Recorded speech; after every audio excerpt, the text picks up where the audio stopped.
Mark, you're not taping it, are you, Jeff? Oh, it's headed there now. Okay. So sorry. So I can't give you a definitive answer because who knows? Could be. Yeah.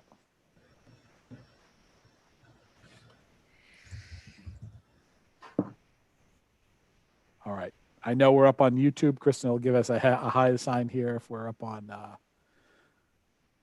the website.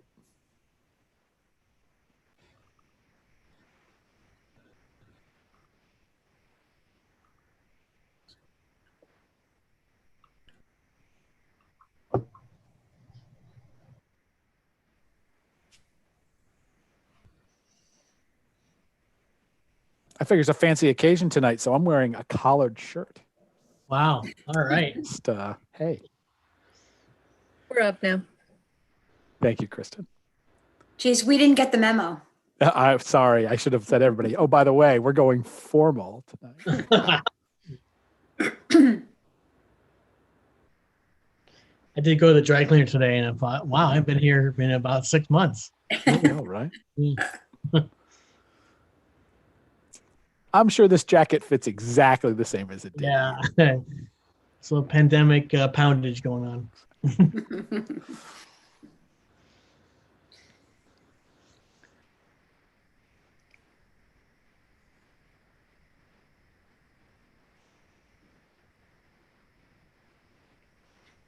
We're waiting for Michelle. Caroline, Michelle. Michelle. Okay. We still got 1 minute. Yeah, we're good. Hey, we have a quorum. We can pay the bills. That's, step That's one. key. That's key, right? Yeah.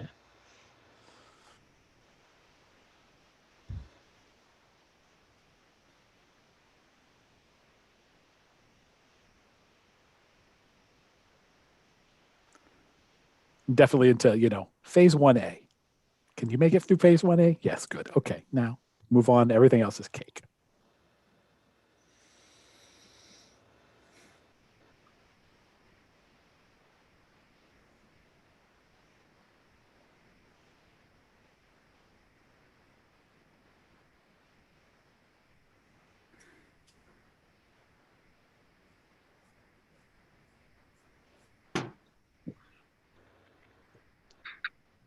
Hi, Michelle.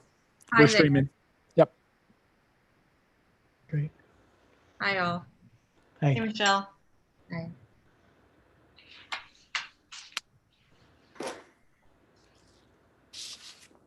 We'll wait a couple seconds for Caroline. She's coming on right now. I can see her. Great. Okay, good.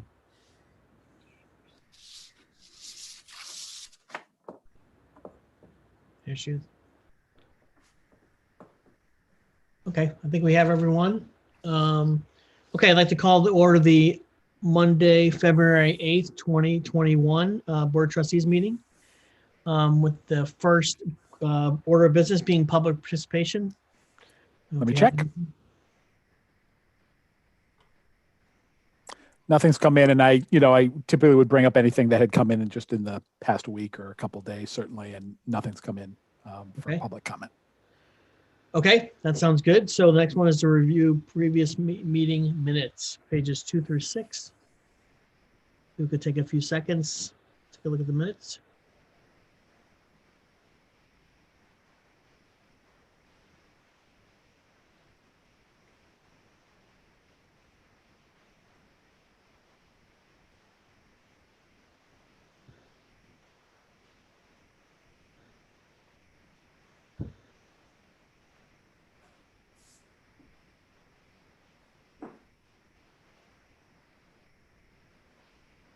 Okay, any comments or I'll take a motion on the minutes?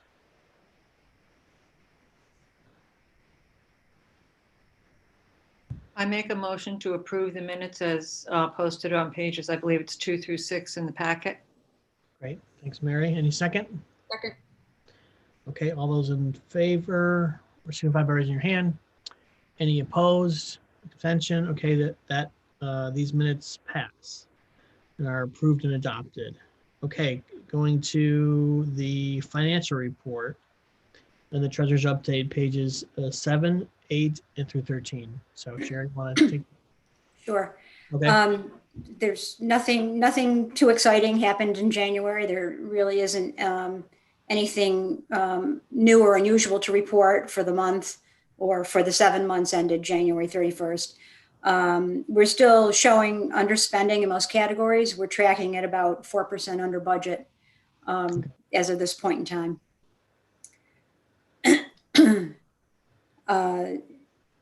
I don't know if anybody has any questions about any of the pages in the report. I'm happy to try to address those or call on Tanya to help.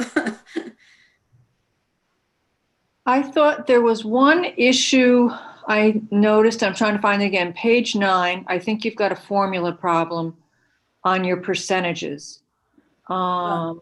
Something says the very last column in blue has something at like 289%. Is that right? On page 9? Oh, 280. I see where where that is. Yeah, there's probably a formula. Yeah, I think there's a formula thing Yeah. in place in that column. It's not a big deal. Yeah, okay. It may not be, and the only reason I would say that, and Sherry will investigate, but I'm just saying that year, I'm trying to think back to that fiscal year. We had anticipated a certain amount of revenue, and so I think the interest we specifically increased last year in last year's fiscal year, we increased that. The budget for that year might have been a lot lower than what Lot we lower. actually came in. And actually, there's a hidden column in there. I mean, we can show it. It just makes it a little bit more crowded and busy. But we could show the column that indicates what the budget was for last year, and then you can see the numbers compare. Okay. It's not a big deal. I just thought you might want to double check your. We'll double check that. Yeah. Okay. Thank you. Everything else looked fine to me though. Okay. Same. I'll, obviously we're going to be talking about the budget under new business, so I'll reserve Sure. any comments about that for Okay. that time. Anyone else have questions on the financial report?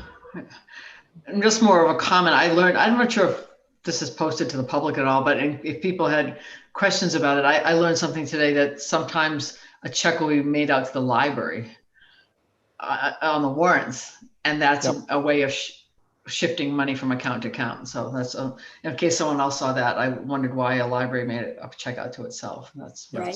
something I learned. Right. And this is the full packet is posted up and available on the Board of Trustees website. Yeah. Mhm. So that check was made out to move money from one account to the next? Yes. Yes. Exactly. That sounds good, just for purposes of the recording. Yeah, particularly, we increased the amount in the key bank account. So we took from the TD, because we can't transfer online in between accounts from TD to key. Okay. So we wrote a check from TD and deposit it into the key bank account. So that's specifically that. Okay, I'm going to step in the rabbit hole. Why can't we transfer money between banks? Why can't we do it electronically? We can, but for a $2,500 check, do you want to pay a $30 fee for a wire? Okay, well then that's the reason why we did it. It's not that we can't, it's because of a certain threshold. Okay. Avoid fees, yeah. Okay, any other questions on the financials? Okay, personnel report? Oh, we do need a vote on that. Okay, so I need a motion on the financial report? So moved. I'll second it. Okay, all those in favor, signify by raising your hand. Any opposed? Abstentions? Okay, motion carries. So financial report is approved. Personnel report. All right. So the personnel report, there's actually no new actions to be taken this month. In another one of those sort of surprising, we haven't had any new positions that I'm requesting to fill. No positions have been vacated in the past month. So what you see are a number of positions that are either in the process of being filled. You'll see there are 2 library page positions that have been hired this month. You'll see them on, they're marked higher on that personnel report. Next month, they'll be off this report, but this is the final, that's the completion of those positions as they've moved from action requested and into request to be filled and then finally filled. So those two positions are now filled, which is great. Happy to have them on board, helping us with the shelving, keeping the materials moving. And the rest of the positions are either we're pursuing filling or are being held for now until we need to pursue filling them as the business increases. Okay, do we need a motion to accept the personnel report? Not this month because there's no actions. There's nothing. Okay. Yeah, nothing. No actions. Okay, any questions on the personnel report? Hearing none, moving to, oh, go ahead. Jeff, the addition to the IT department, right? That was last month, I think. The filling the IT Yes. clerk position. Yeah. Yes. Okay. Is that, Yep. that person is up and running and Up and running. Yep. We're super happy to have Lizzie on board, and she's making a positive impact. So that was a reclass of a position from a technology assistant to a library clerk, and she's doing great. okay, great. Thanks. Okay, any other questions? Okay, director's report. All right. So there's a lot in there. So there's a lot of things that we're sort of cooking and getting ready to go forward. And so last month in January was the month that a lot of that stuff started to come to fruition. The Kindness Matters is, you'll see it all through my report. That's our sort of month long, and really we're going to keep it going a little bit longer than that. Effort to just remind our community how much we appreciate them and sort of try to engender kindness in general across our communities, integrated with our social media, but also with our physical services, putting some surprises in the books to people deliveries for homebound people, just putting some, boredom buster kits in with their regular selection of books or audiobooks, whatever kind of materials they want. Some personalized notes, and thank you. Some trustees are, filling out some notes to be included in those packets, just letting our community know that we care about them and that we are interested in their well-being. So towards that end, actually, we were, delighted to have some of the community members return back, and you'll see some of the pictures in my report where one of the community members sent us flowers and a balloon. And then we got some nice cards from the community about how much they appreciate us being there for them. So that's just that's the kind of thing we wanted to try to engender this month, and I think it's so important for people to try to feel connected. It's easy to become disconnected from other people right now. It's very it's winter, it's dark, and COVID. So it's just a good time to remember that there are other people out there who care about you, and that will be running. We're going to extend that program. The Friends of the Library supported us. We talked about this thing a couple months ago. It takes a while for us to get things moving, but this is one of the things that we were excited about. The Friends co-sponsored a while ago, and so we're just excited to see that finally get moving forward. So that's all through my report. There's more details on that. Wanted to talk about Overdrive a little bit. In my written report, I talk about request to libraries, where our patrons can look up items that are on Overdrive and not find them there, and request that the library purchases them. So even with our population of about 28,000 people, compared to a lot of other much larger population libraries, our community, as you might expect, very, very interested in telling us what kind of items they might want us to collect for the collection, and we've been able to purchase many of them. In some cases, we might have it in another service, so we might or might not buy that one. But mostly, we try to purchase what our community is interested in, because if one or two people are interested in it, chances are someone else is going to be interested in it as well. So we are trying to keep that at a 1-to-4 hold to copy ratio. So if there's 4 holds on a particularly popular item, we'll buy another copy. And then we can buy those additional copies under this Advantage program that you've heard me talk about a few times, where Bethlehem cardholders will get the first crack at those items through the hold list. After we exhaust our Bethlehem hold list, they become available to everybody else in the system. But our patrons get the first chance at all of the items we're buying. So those two things combined, our hold to copy ratio and that Advantage account, using that effectively and liberally. We've been allowed, we were able to make sure that our patrons are having a really very good experience as far as the electronic holds are concerned. Ideally, in a perfect world, I'd have hold wait be 0 days, right? Everything you want would be there instantly. But that would be a very expensive world to live in. And we think that this is a pretty good balance between making sure that people get their things quickly and being fiscally responsible with the collection. But, obviously we are shifting a lot of money to those electronic collections right now, because that is, a big driver of circulation. And we will continue to do so until things normalize. And then they may never normalize back to where they were pre-pandemic, and we will load balance those things. We will continue to load balance electronic collections versus physical collections as we move forward.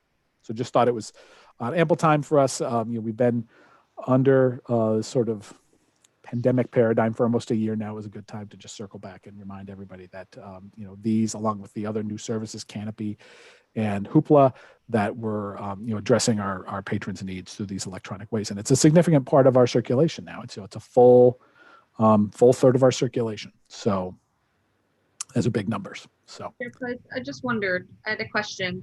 Did I understand you correctly when you said with Overdrive, if a patron attempts to check something out and it's not in our quote unquote library, then does a box pop up and suggest they make a request that we buy it? Or they have to take an action to say we would request that you purchase this item into our collection. And and then one of our librarians monitors those boxes, and we get a number of them for both audiobooks and ebooks. And so we will make a judgment call. Sometimes the item doesn't meet our, even if our patron requested it, still doesn't meet the collection development policy. We may not purchase everything, but we do pretty good at getting mostly what people are interested in. Yeah. Okay, thanks. But it's a function inside Overdrive itself, which I think what you were asking, which is, yes, it lives in the Overdrive collection. Okay. Jeff, I was curious when you were talking about like the 1-to-4 ratio. Yep. Are you looking at all patron requests, or are you focusing more on Bethlehem patron requests? Just Bethlehem requests. It's not that we're not interested. We might look at all requests. Yeah. If we're trying to judge overall the scope, to get out ahead of a pre-pub title, we'd say, how popular is this title going to be? How many copies do we need to get? But mostly because those, there's no delay with an electronic copy. So if, with a physical book, if we miss our guess and we underbuy the popularity of a book and wait for the holds to drive that up, you can get behind, and then there isn't sufficient supply of that physical book to get those in. Quickly enough. You still have to order that book. It takes a while to be delivered. With an electronic book, it can be ordered pretty quickly. So we try to get a decent number in that, make sure it's in the collection, available for request, and then we can let that hold ratio drive how many we purchase in a very sort of very rapid way. So when that starts to explode, there's no wait time for delivery and processing. We can just go in and say, we need 6 more of those. So, but we focus on Bethlehem. When we're buying extra copies, we're focused on Bethlehem cardholders. And thank you. And am I correct? Just a scenario. You've got a book, and different UHLS libraries have it. Bethlehem has it, and there's a wait. There's just a wait list. It's a popular book. Yep. There's 72 holds, and you have 1 copy.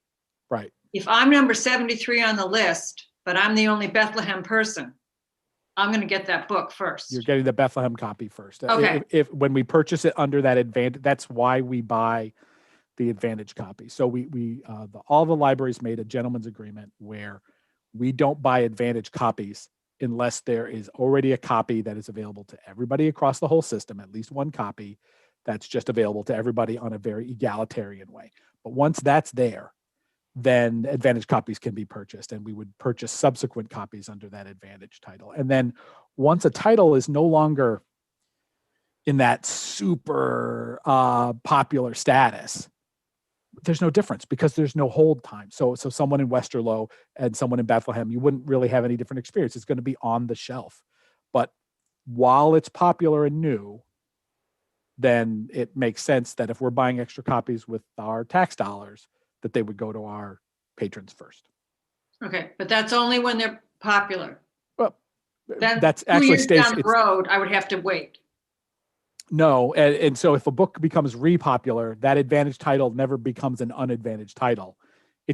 From a practical standpoint, if you had, if we super popular book, libraries all across the system, we have 15 copies of this book. If nobody has them checked out because it's 2 years down the road, no one cares anymore, then you put it on hold. You're not even going to put it on hold. You're just going to check it out. It's going to be up. It's going to be on shelf instantly.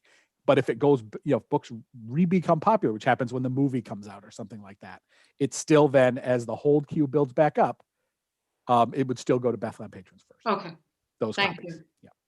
So some things, we do buy some copies. We have an obligation to the system to buy a certain number of copies that are just available to everybody in the same manner.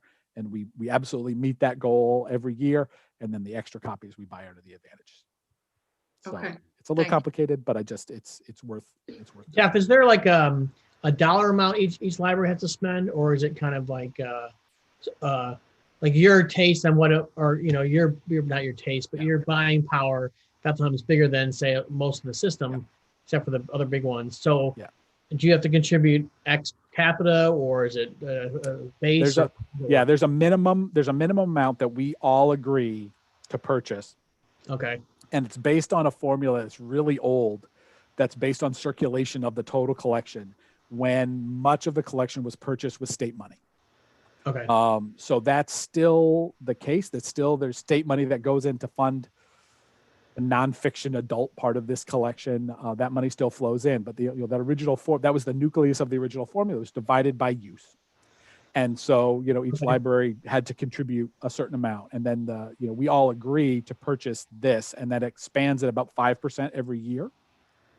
But we meet our minimum purchasing amount in the month and a half, every year. So we move right past that and then we're meeting the needs of our patrons. But it does set a floor and assure that each of the library in Upper Hudson, if you're going to participate in this system where we're all exchanging items, there is an amount that you have to contribute. Okay. And it's just an amount, and then the different libraries pick the books or pick the title. Okay. It depends on the size. So some of the very smallest libraries, might have minimum contributions to the collection in the hundreds or low thousands of dollars. They don't always have staff that are expert at selecting materials. They can offload that work to the staff of the Upper Hudson Library System to select those materials for them. Okay.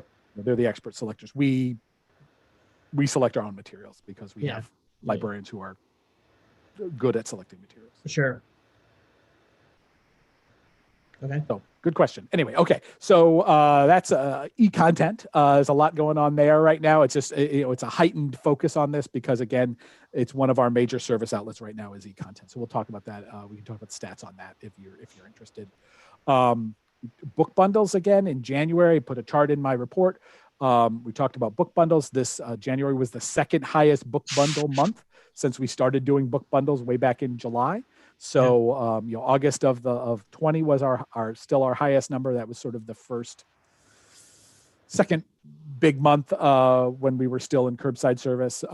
But it's, this is, another very high month for January, which is, good to see that the service is being used. And again, that educator bundle, we've sent out 3 of those last month, and that's where we're specifically looking at putting together curriculum support bundles for teachers in the school district who just need, a certain number of materials to help them in their classes. So we can produce those as well.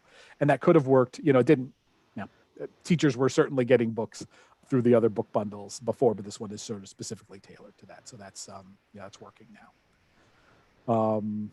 Talk a little bit about digital, our New York Heritage digitization project that continues on. We are getting close to the end of our yearbook. There are copyright issues with yearbooks after 1981. So before 1981, the copyright issues are simpler. So, we've done a lot of work on digitizing those items. And now we are, after a decade of volunteer work, staff time, really getting to the point where we're just keeping up every year. We will digitize a copy to ensure that we have an archival copy of the yearbook but it will not be available on the web because that would violate the copyright holder of the yearbook itself. So we have it as a library. We're allowed to make an archival copy, and we have that. And then we index it so people can find people in the yearbooks going forward. But that project, it's really been a long time coming. A lot of people have done an incredible amount of work on that. It's just interesting for me to have that project coming finally to its sort of steady state, management part of that project. And there's other collections that we're uploading, other items that we have, the Tri-Village directories. Those are being uploaded and then put on New York Heritage. So that's not just available on the Bethlehem website. It's also available statewide on the NewYorkHeritage.org website. So people who are looking for genealogical resources will find that there. So we're contributing to that statewide collection as well. And we got a little shout out from the Capital District Library Council about the Tri-Village directories, and that's included, from their Twitter account. That's included in my director's report. More Kindness Matters. We finished up the Luminary program. Those were the bags that we had lit up. We did some of that in December, and then a little more of those nights in January. So that came to its fruition. It was they were quite lovely, especially on the nights when there was in fact snow out there. We put them under the benches, and it actually looked great. So I was pleased to see that. And then there's just a lot of new and different programs that we're trying. There's some needlepoint, cross stitch programs that we're trying, where people can come pick the kits up at the library, take them home, and then participate in a sort of Zoom-like way like this together as a way for people to do crafts. We're just trying to figure out what it is that our community needs from us right now, especially over this winter. It's just nice to see that the planning for some of these programs is starting to build. And there's always a slump in December, as everybody has lots of other things to worry about in December besides the library. So it's just nice that some of those things are starting to come to fruition. So we added the seed, that we have new seed starters. It's good to think about spring. We're getting back there. The seed library, which was so poised to go last year and really got kind of wrecked last year by COVID. We purchased some seed starting kits. Those are coming out, and we'll have those out shortly and available for request through the Library of Things. Put in a very detailed chart about curbside pickup times. You can see the impact of going back to in-person browsing on physical circulation. I just wanted to make sure we had a discussion about that last month. I wanted to make sure that we were giving you the data about the difference in those items in circulation. So that's in there. And then we're working on a text-based pickup service. I don't think curbside pickup is going away anytime soon. It seems very, very popular with our people. So we're working on a way where people can pull up and text to us, give us their name and spot, and then they don't have to call us in on the phone. And I think a lot of people will want that as opposed to calling. So it may well be that our call volume drops down much lower. In addition, it saves us this, when mistakes can happen when you're trying to understand someone's last name over the phone, and so if you're doing it in text, what spot are you in? What's your last name? It's right there in text. We can look it up and communicate back and forth. So that's we're excited to get that. That we have the possibility to get that up and running pretty soon. So that's good. Other than that, just a little bit. So a lot of people like to text rather than call. And that's that. Other than the statistics, we're down circulation compared to this same month last year. Pretty soon we'll be coming into sort of COVID time. We're getting there now. We're doing January to January. So we were down about 32% over January of last year, just to try to keep that benchmark. And that's total circulation, physical plus electronic checkouts. Though it's interesting to see the number of interlibrary loan items. These are physical books that are moving around the system. We're up 20% over last January. So, our people continue to be absolutely monster requesters. So this has always been, we are always a huge net borrower of physical materials from across the system. That's always been true. And now it's even more so. So we have, so it's 20% up from last year. It's always. Why do you think that is? People are like diving deeper into the catalog, or? Well, I mean, look at it this way. So when right now, almost exclusively the way that people queue up an item to check it out is through the hold request system. Right. So when we have in-person browsing, much many things are checked out that don't have anything. You walk in on the shelf and you go, oh, I'm interested in that. I'm going to take that and take it home. Right now, that's not available. So you just driving more items through the request system. And when you drive into the request system, sometimes what people are going to request is going to be in, or our copy is checked out. And so it's, maybe right. someone would have come in the library and said, oh, there's nothing here, but there's another cookbook that's similar enough. I'll just grab the one right next door. Right. And now that, now that they said, I want this one item, or this specific title, Yeah. one's coming for them. So I think that's basically what it is. It's just that we're using the request system so much more. But it's just so interesting, the things that go down and go up in this time. That's one of those things where the statistics really go up. And on that circulation report, which is on page 22, you'll see, speaking of numbers that really go up, the ebook use, again, up 60% total compared to last year. E-audiobook up 38%. Surprising that it's not up as much as books, but I think, again, people who were using e-audiobooks last year are still using e-audiobooks now. And then e-magazine use and then streaming video is almost unfair because we didn't really, we'd started streaming video last year, but it hadn't been that important. But the e-magazine use just continues to go up as Upper Hudson did the way they purchased e-magazines this year through Overdrive. Really, a lot more titles became available, one of which is The Economist, became available through Overdrive. Very popular title that we've never been able to really get in a satisfactory way electronically. So that's now available through Overdrive. And there's a couple other of the sort of Adirondack-based titles that are now available through that as well. We did a post on Facebook about that a little while ago, and it was pretty popular. So just sort of, and in our e-newsletter, just letting people know that we have some of these resources that they have been wanting now are available just because the world has moved on and we've been able to renegotiate some of those deals.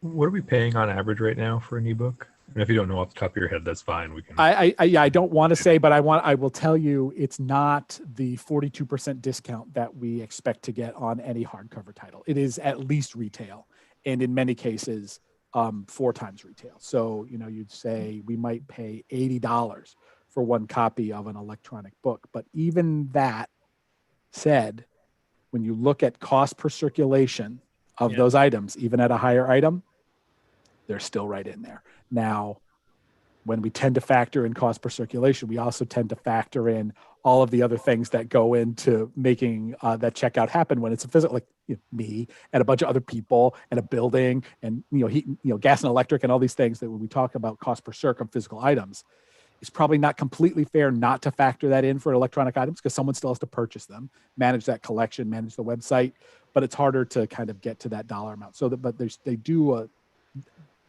in there. It's about $2 a circulation.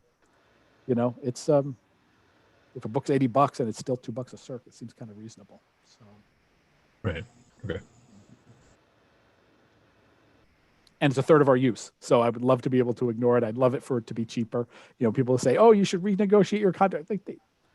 No one cares what we're doing. If New York Public can't renegotiate their new ebook prices, it's a major issue, but I am pleased overall that as many of the items that we're interested are available as opposed to previously when many of the things we were interested just simply weren't even available on me.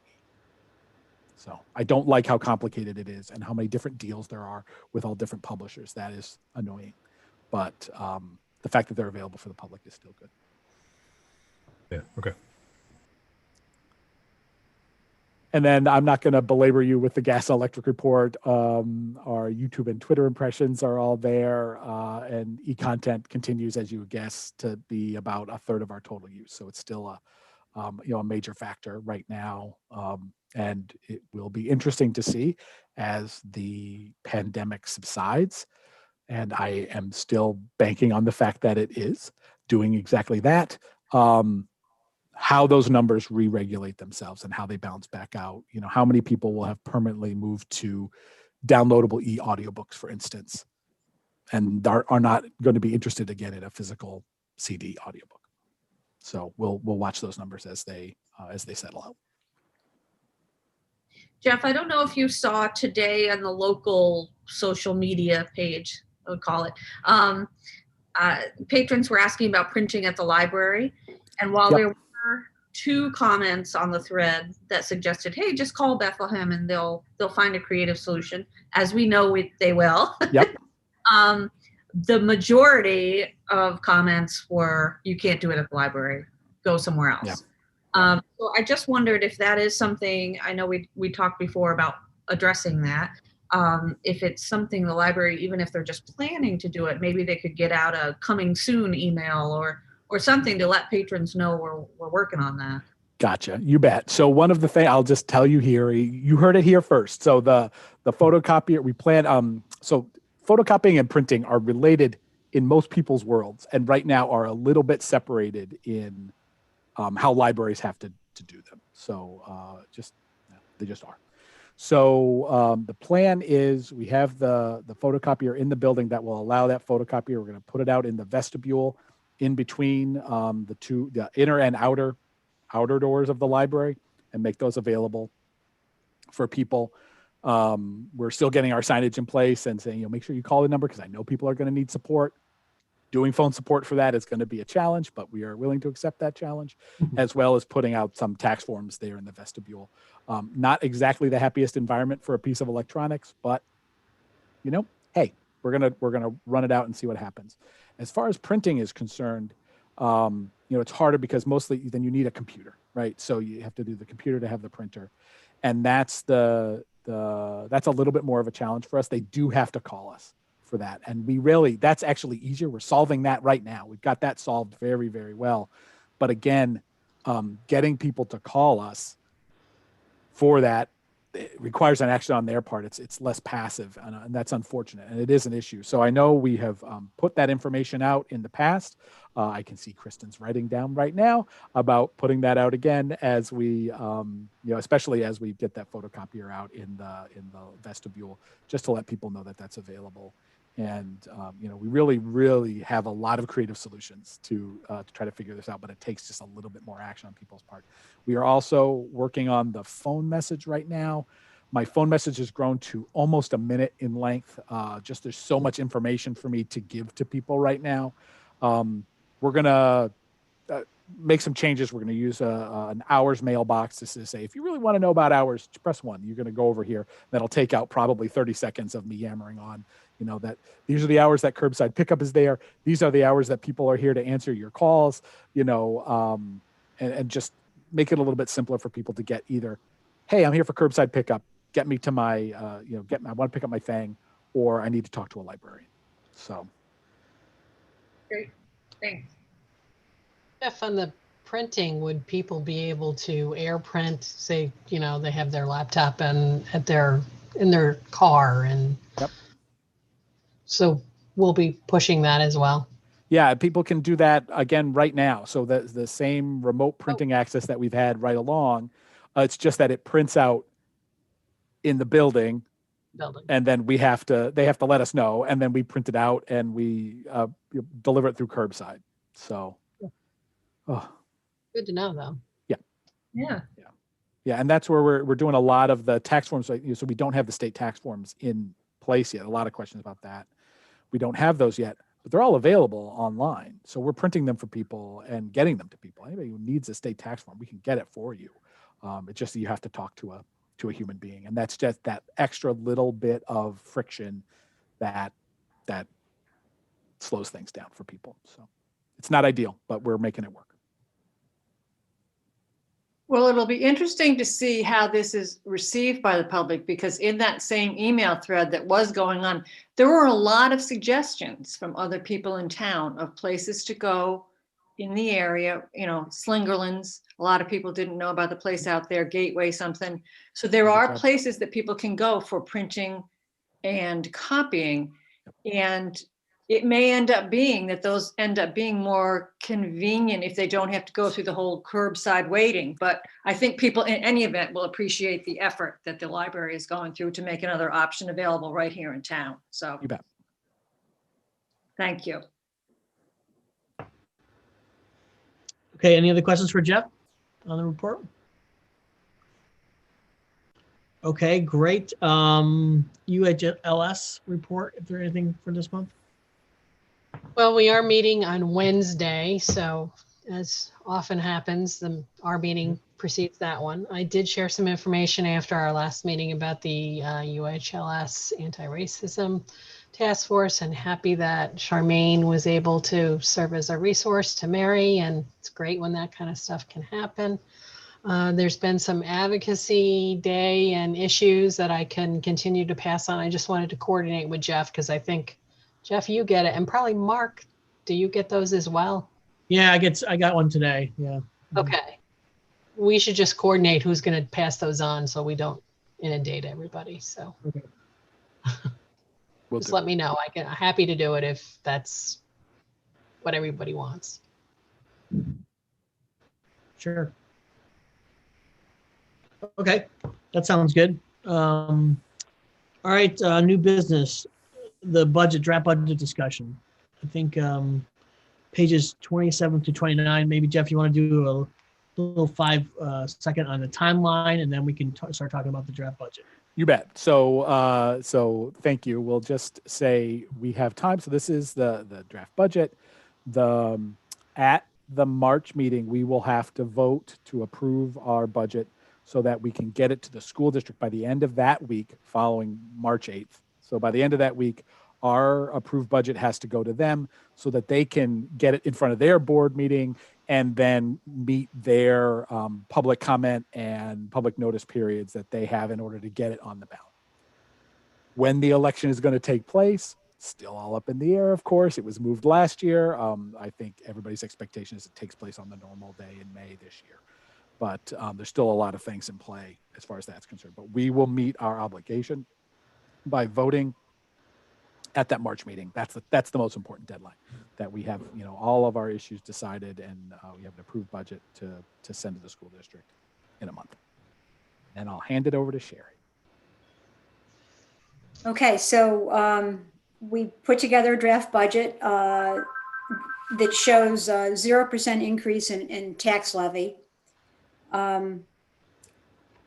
And some of the assumptions that we made, just generally speaking, we've included an estimate for turnover allowance and salaries, which we haven't done in the past.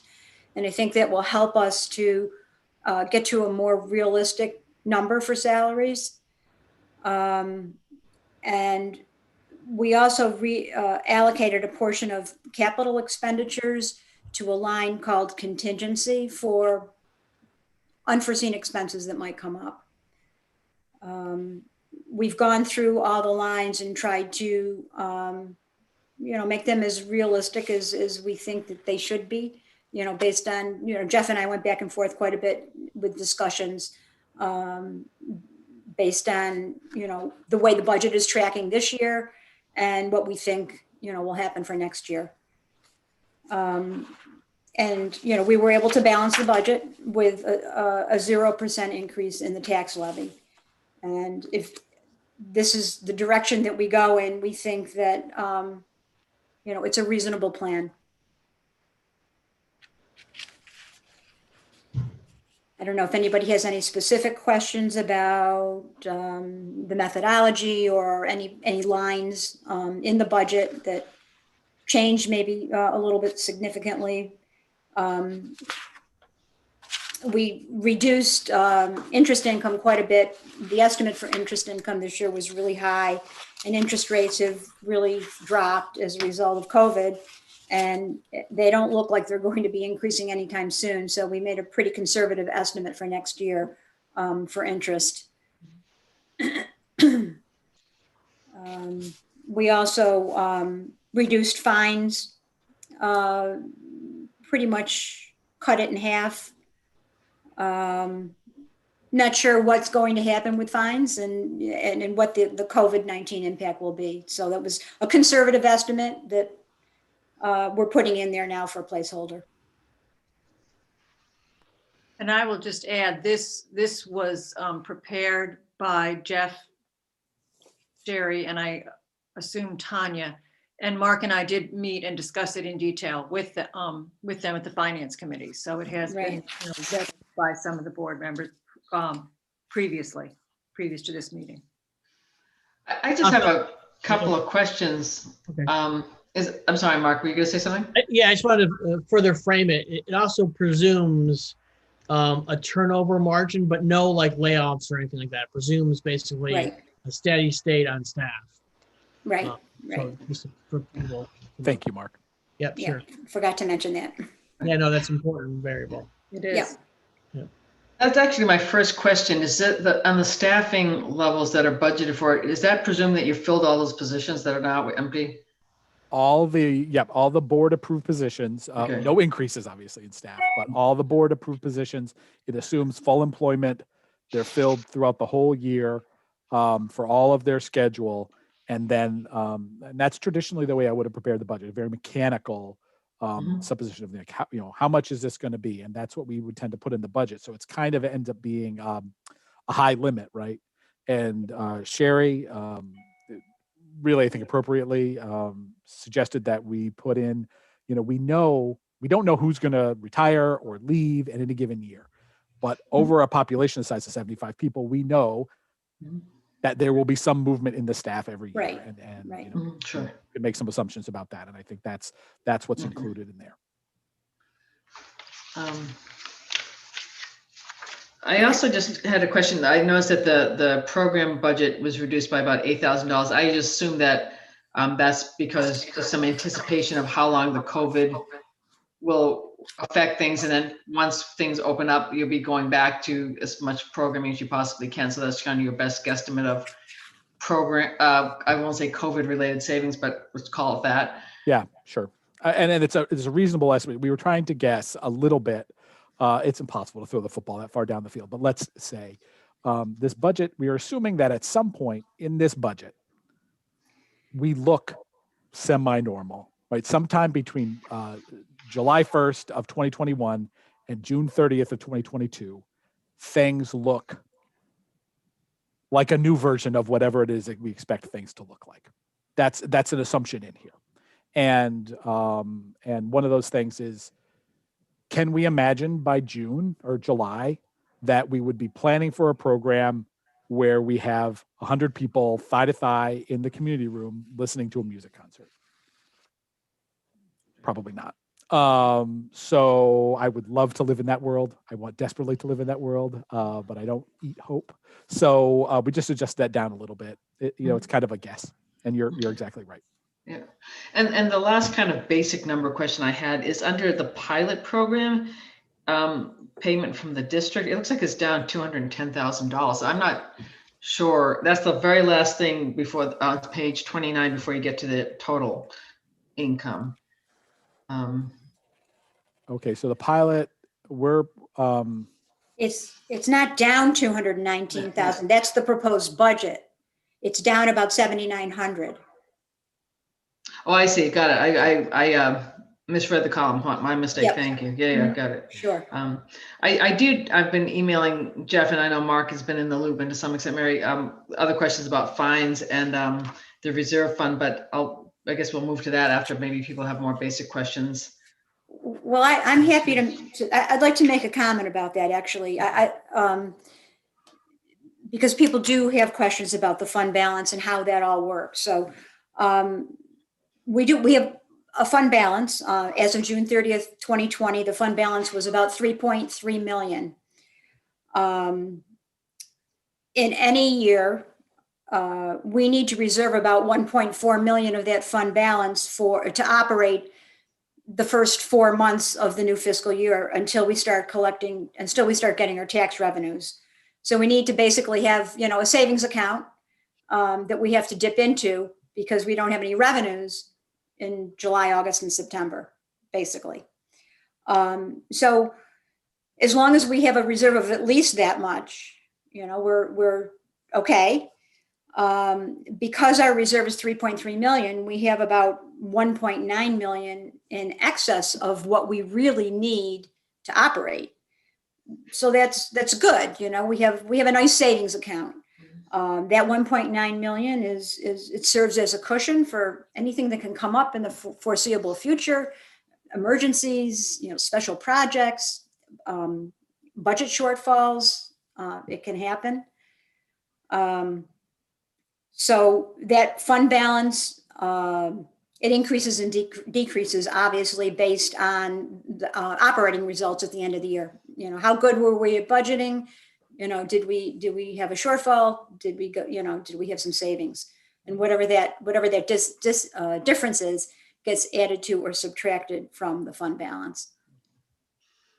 Part of our responsibility as a board is to, as we are doing, look at that fund balance and assess its sufficiency, and also to make plans for it. Okay, we did that. I don't know what year it was, but it's been since I was on the board, so I'm going to guess maybe 7 or 8 years ago, maybe 5 years ago. We sat down and made a list of things that we felt that money was going to be used for. For instance, the HVAC project. Okay, so we are working on a long-term plan that is going to earmark some of that money. So I just want to make people aware that even though we don't have contracts in place to do upcoming things and projects, we are looking at things that we need to do or want to do with the money, which is, and we learned this from OSC when we went through it last time, and we had made up this list of tasks about 6 months before OSC came in and said, why do you have so much money?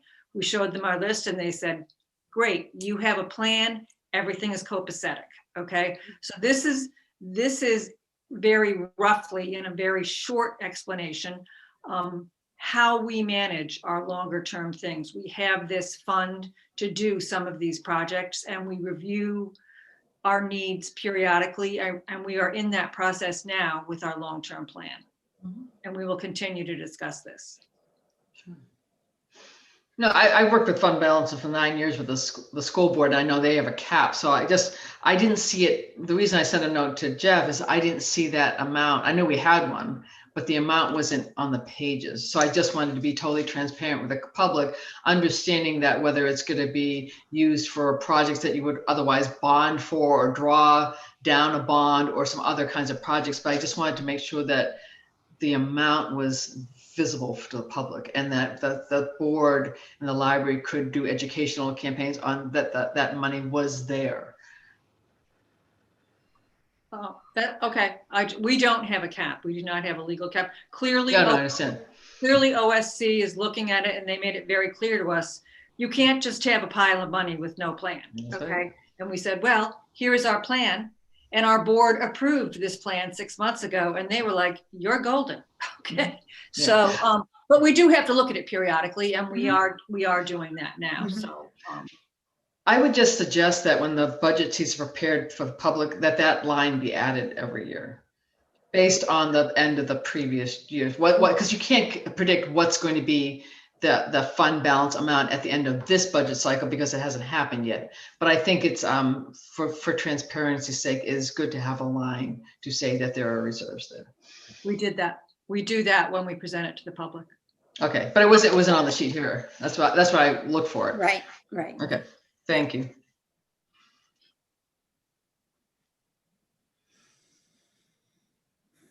One quick line item on the retirement. I guess the estimate from the comptroller is up 11%. Is that right? Correct. Yes. You are right. I mean, that's there's nothing else to be said, I guess. Okay. Correct. That is it's one of those, if you want to know why it's important that there's a fund balance, one of those questions is that is a number that we're locked into paying. It's not optional. It is not under, it's nice. We vote on it every year before we send the check out, but really it's not a choice. And, I'm pleased that we get that number as far in advance as we do now. We have a pretty accurate idea of what that number is going to be for next year, but it's based on the returns of the investment of the New York State and local retirement system fund, right? So if their returns go down, if interest rates, as we've seen, interest rates are much lower this year than they were in the previous year, then as that interest rates goes down, our payment goes up. Our share, the library share goes up. It's, anytime, it's one of the really hard parts about the New York State retirement system is that when times are great and everybody's finances are happy, our payment is the lowest. And when times get tight and things are tough, our payment increases. It's it is a negative indicator of how well the overall economy is doing. Is the economy experiencing the largest recession since the Great Depression? Yes, it is. So therefore, that cost is going to go up. I was actually pleased that it was as small as it was. And that will be smoothed over 5 years. So that number, so even if the economy comes out of this, sometime in the late fall, roaring like a monster, it will still, the impact of this year will stay in our estimate and bill for the next 5 years as a factor in that. Sorry. Yeah. Only other question I had was on library materials. So Yep. the plan right now is not to increase ebooks, but to keep books and ebooks flat. And Yeah. And then the other as we need to. Yeah, and then I think exactly we have taken, and we certainly discussed here at the board. It's not that we've taken on an authority we don't have, but we've moved money between some of these lines in order to meet demand as the sort of proportion of physical materials decreased in the past year.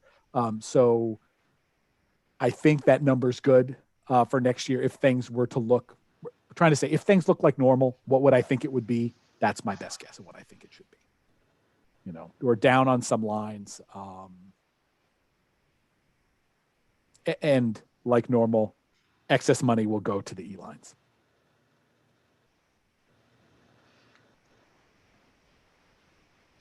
Okay. I'm happy to talk about that. If you, well, anyway, I'm happy to have you discuss it, right? Is that if that's not the philosophy that we want to take, if we would rather say, hey, I want to see 10% growth in E-lines, no matter what is happening, and then we still have the right to, or we have the ability to move that money around if we have to. That's a perfectly reasonable position as well. It seems like a possibility, right? As the situation improves, right, relative to library access, right, and the demand for physical material starts to rebound, and the demand for ebooks doesn't really drop, right? We've sort of trained everybody to get used to a much higher level of availability, so it stays high. Wouldn't be surprising to see both those numbers need to go up. Right. I mean, I think it's small enough that we could probably handle a swing if we budgeted flat. Yeah. But I would be against increasing that line item a little bit as either. Got it.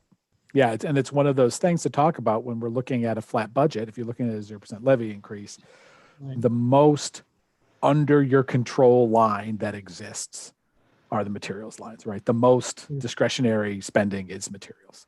So that's, if you notice those numbers float around a little bit, there's a reason for that, right? Some of the national grid bill is going to kind of be what it is. The retirement bill is going to be what it is. Absent major staffing changes, the salary lines are going to be what they are. So.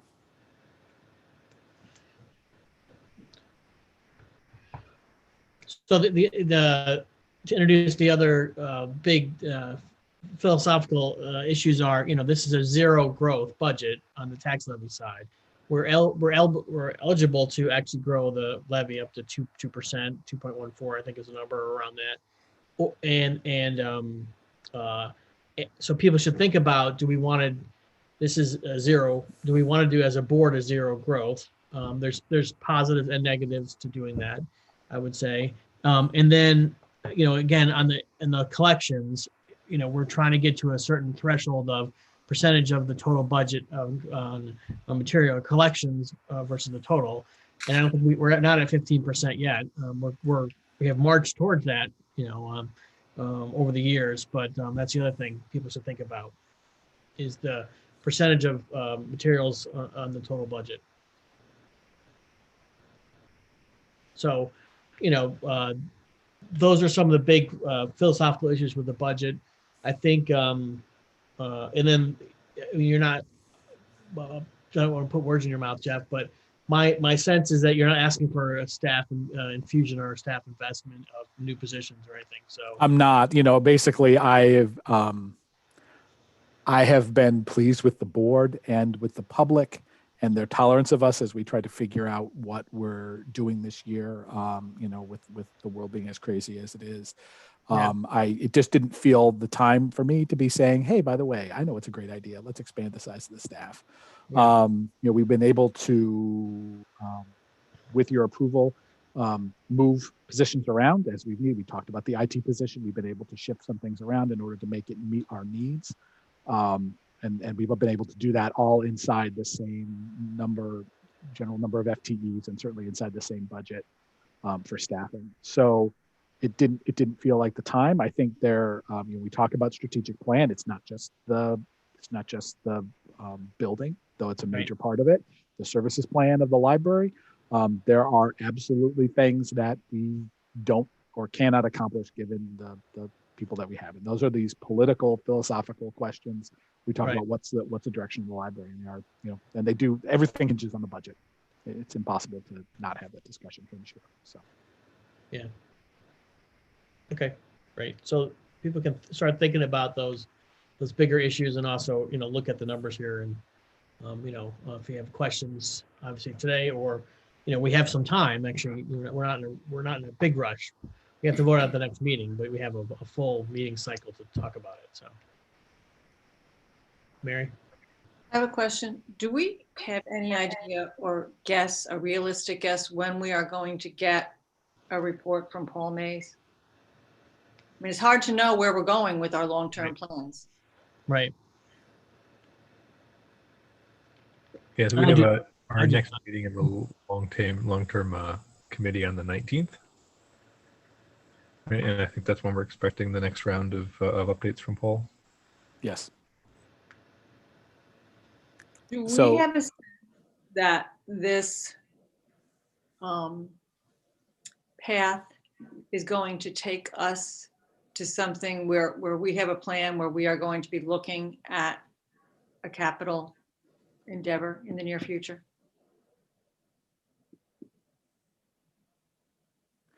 Or are we not there to answer? So here's my Jeff's answer is, in a perfect world where COVID had not happened, would we have been headed in our long range plan to a place where we would have been seeking to make changes to the building? Yes. The nature of those changes, how big, what's the scope, what needs to be changed, where could those dollars be best applied to the benefit of the public? That's exactly what's being discussed right now. And I think that would have felt more immediate if the current situation wasn't the current situation. So realistically, I would love the answer to be yes. And I'm very pleased that we didn't stop thinking about the future just because we're in the middle of a weird time. But maybe the immediacy, and that's where we get back to that exactly political question of, is it time for the library to be pursuing a project? And what scale would that project be? It already that has influenced the nature of the discussion at the long range plan committee. So, I was not specific enough, and I hadn't flushed my question out enough. Will we have a design? I mean, will we have a concept or 2 or 3 concepts to say, we did this study, we spent time on it, you guys spent a lot of time on it, okay? Yep.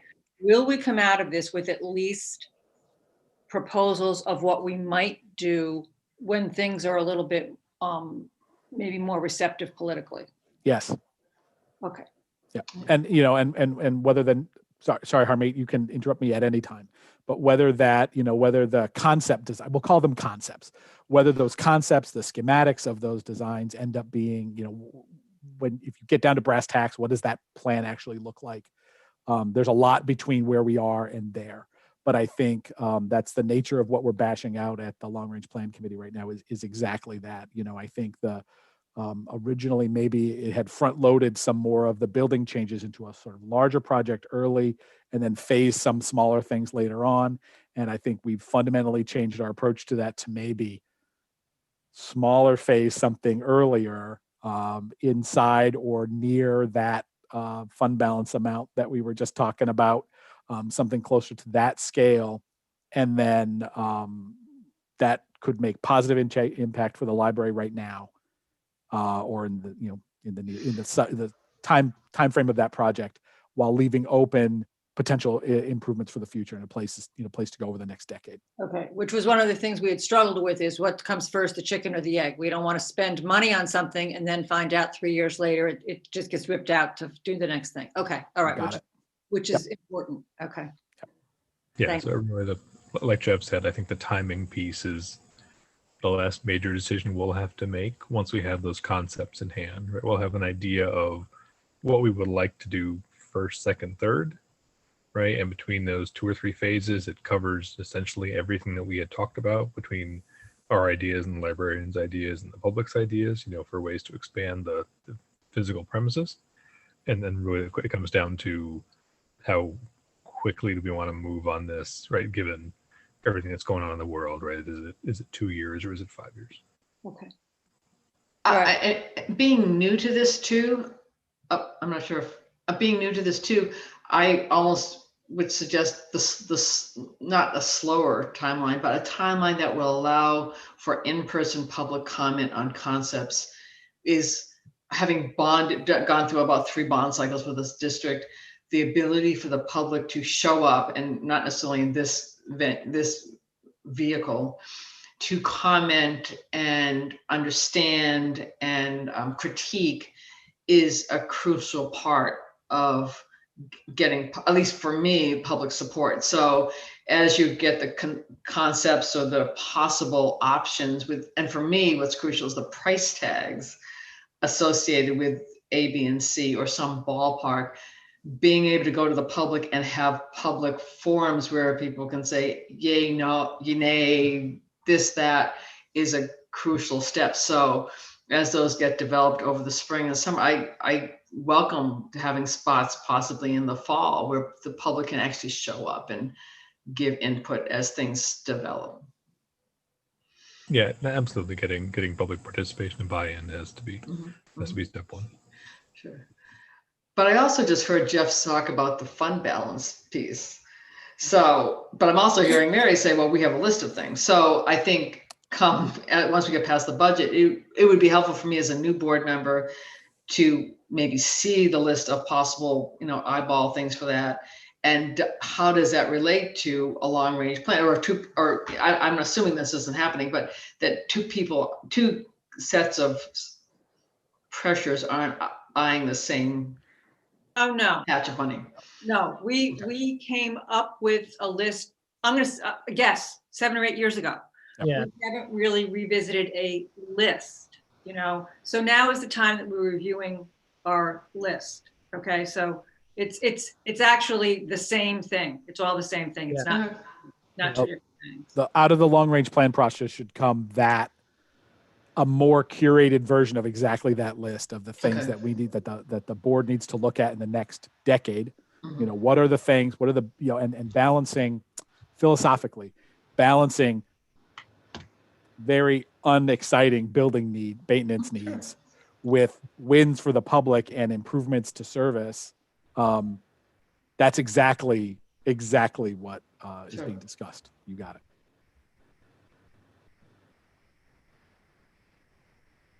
Yeah, and some of those things were knocked off, right? So the boiler project is soon to be. The HVAC project happened.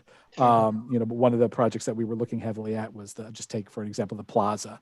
Any redesign of the plaza would be incorporated into the long range plan.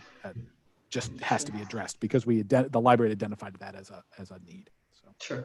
Sure. We just had nothing. We almost had nothing left on the list, Charmaine, that we knew that we could cleanly do.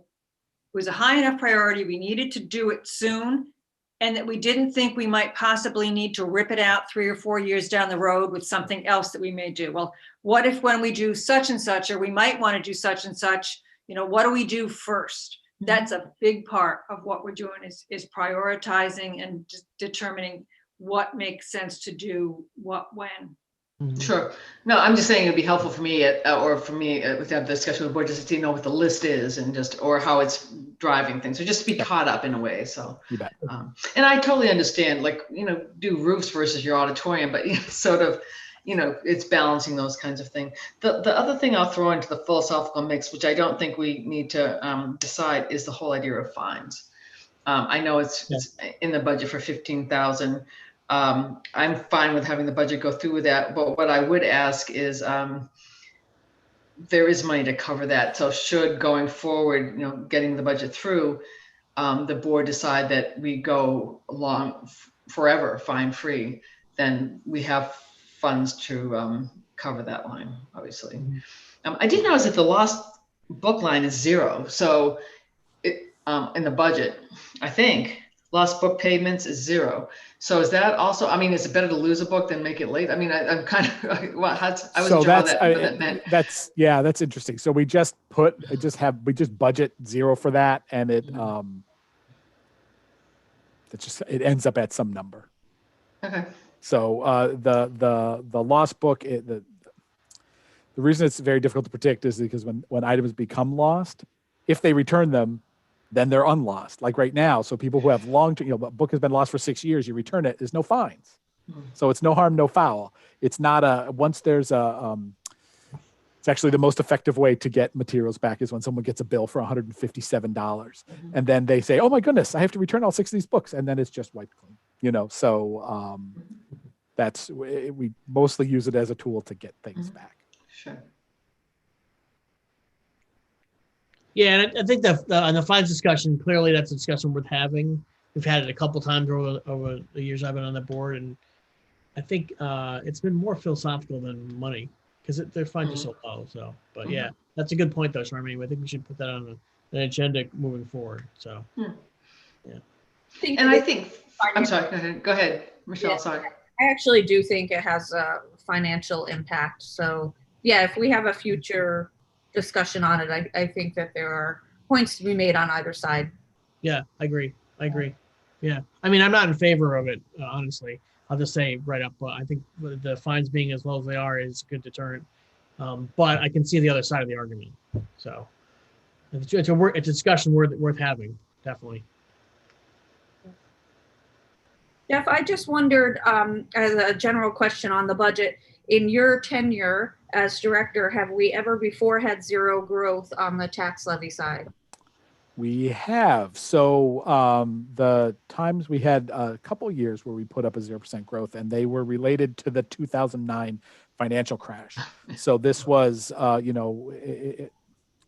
again, from that philosophical side, the years that you might not want to do that. And so as an example, during some of those years, the retirement that is going up 11% was over $400,000. So it was approaching, 10% of the total budget of the library. So we were able to put up a 0% levy by eating into the capital expenditures line, which is the other super discretionary line that you guys have available to you.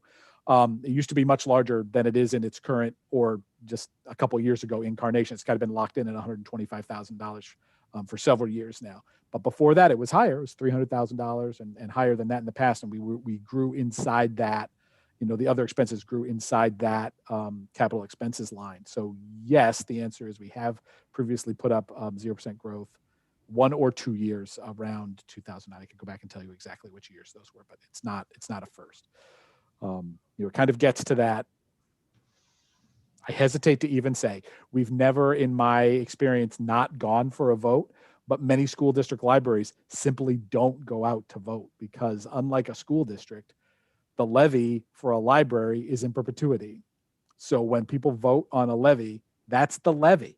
And so when they go to vote in the vote in May, typically, what they're voting on is the increase or decrease that the board is putting in front of them as far as that levy is concerned. But the levy is forever until the board puts up something that is accepted by the community to change that. So lots of school district libraries simply don't go to vote every year.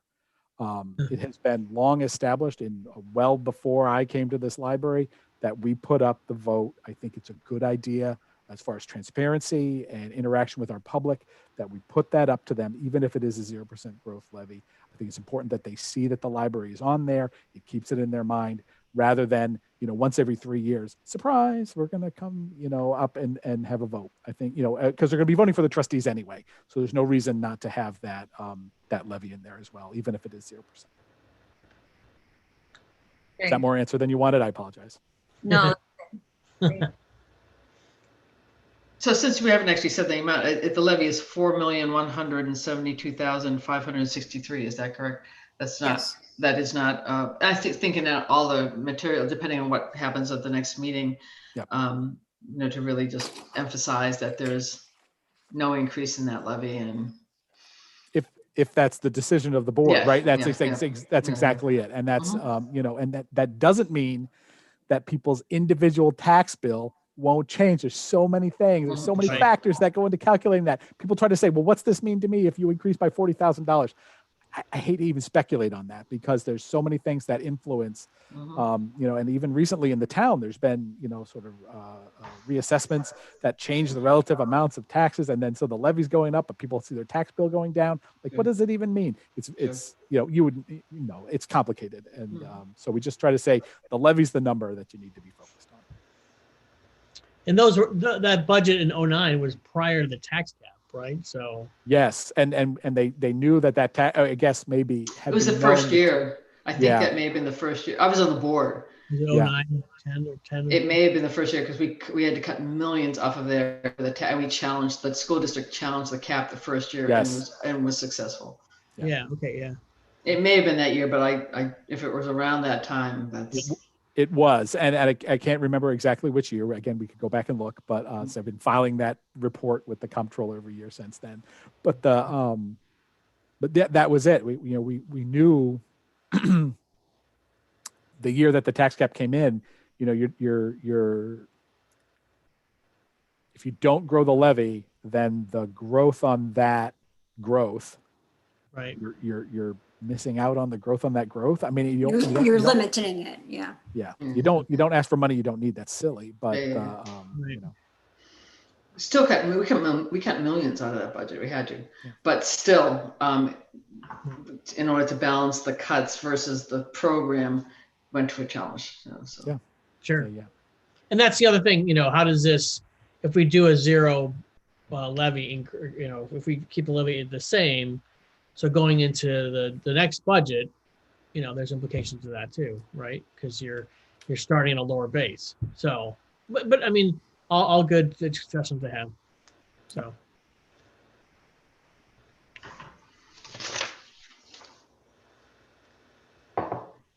So any other questions on the budget, the draft budget that was in the packet? Obviously people can, I would encourage people to text question or, email questions around and have an active debate in the interim period between the meetings. And then we'll have to vote on the budget next meeting.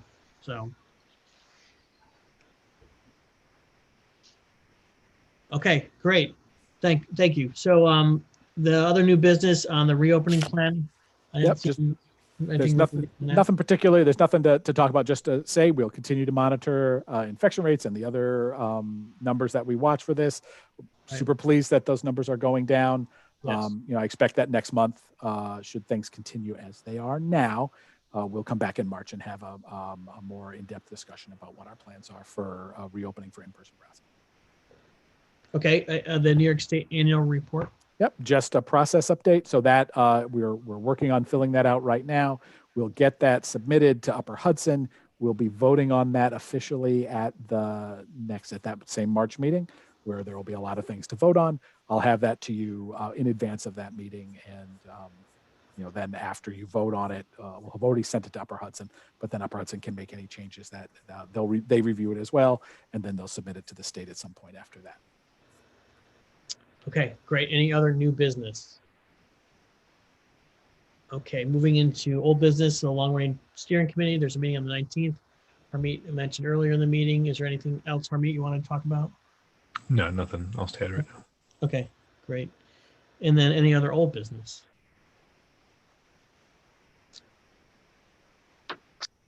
Okay, future business.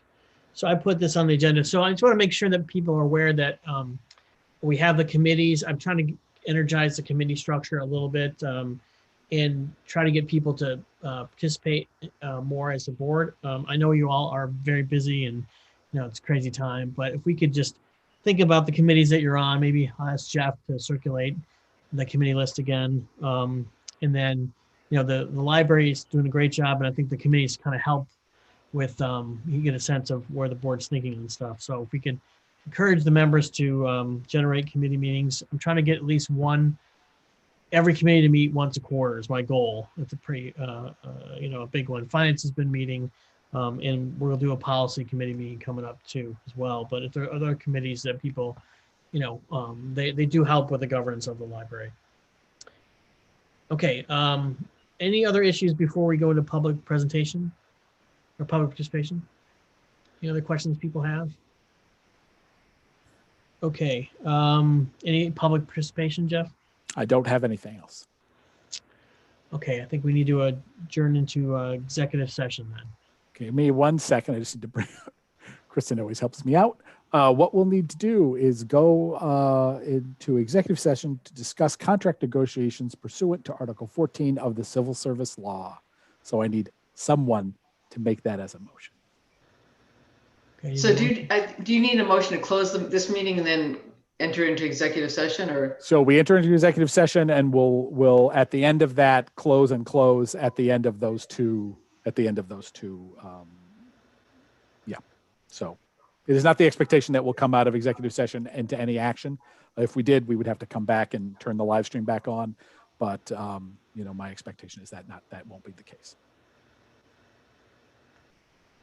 Okay, so I need a motion to move into executive session. So moved. Second. Second, Charmaine. Okay, all those in favor? Raise your hand. Any opposed? Abstention? Okay, great. So let's move into executive session. All right, give me a second. I'm going